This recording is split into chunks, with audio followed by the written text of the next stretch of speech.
في سؤال بيقول ازاي اقدر ابيع العقار واعمل منه ارباح عالية لما يكون السوق داون او حركة البيع مش احسن حاجة او لما يكون العقار مش مطلوب قوي في السوق. سهلة بسيطة وحلك عندي. كمل الفيديو للاخر. خليني اقول لك على حاجة اتعلمتها وانا بدرس بيزنس: الربح في المشترى قبل ما يكون في البيع. يعني لازم قبل ما تشتري يكون عينينا على اليوم اللي هنيجي ونبيع فيه.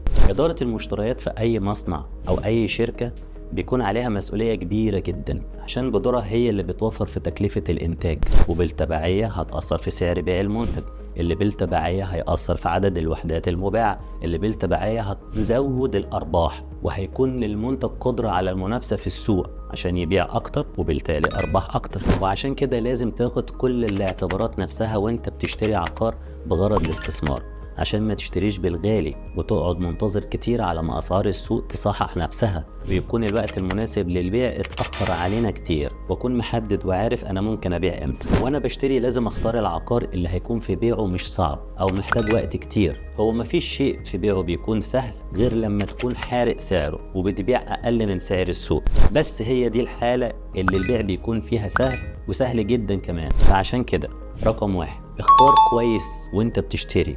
رقم 2: اعمل حسابك لما تيجي تبيع تحط تايم فريم مينيمم 3 شهور عشان تقدر تبيع بالراحة بدون استعجال وما تخسرش كتير من السعر اللي انت حاطه في بالك. واهم شيء يكون معاك مستشار ناجح وفاهم وعارف ازاي يعرض لك العقار بتاعك في السوق. لو محتاج اي استشارة او اي استفسار ما تترددش انك تتصل عليا او تبعت لي على الواتساب.